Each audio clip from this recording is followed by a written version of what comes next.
Bizinesi y'okutunda amanda y'emu ku ezizettanirwa nnyo abantu ab'enjawulo mu disitulikiti y'e Nakaseke.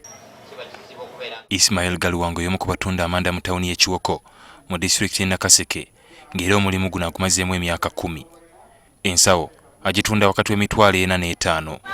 Oluvannyuma lwa wiiki bwe mba nsuubudde tippa ewezaako ensawo nga 25, wiiki emu ddala mba ntambuza amanda ago nga gaweddewo. Ndagalimu ssente naddala nga gaagudde.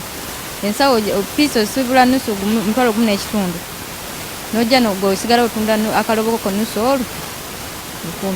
Wadde nga amanda gafuna kiralu, abagatunda mu kiseera kino beeraliikirivu nti gye bujja bandibulwa ekyokukola olw'ebibira ebigenda biggwawo nga kati abamu batema busaka wamu n'emiti gy'ebibala.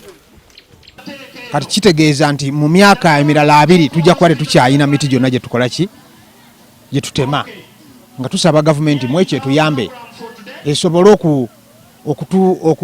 okututeekamu amaanyi tusimbe ebibira ebipya.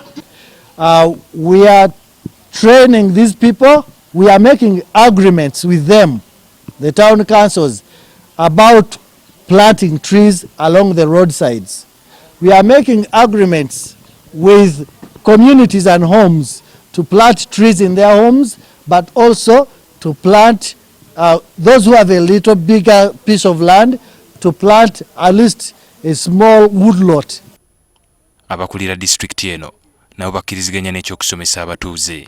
There have been a lot of degradation of the environment by people cutting down trees, by burning unnecessarily, by dropping rubbish everywhere, say plastics and whatever.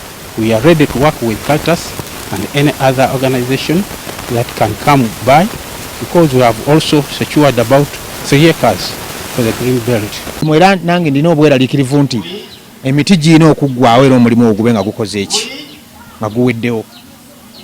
Kitufudde twagala gavumenti etuyambe ekubirize eyongeremu amaanyi tusimbe ebibira ebipya. Okunoonyereza kw'okutema amanda okwakolebwa mu 2015 kwalaga ng'ebibira bwe byakendera okuva ku bitundu 45 ku buli 100 mu 1990 okudda ku bitundu 11.7 ku buli 100 mu 2013.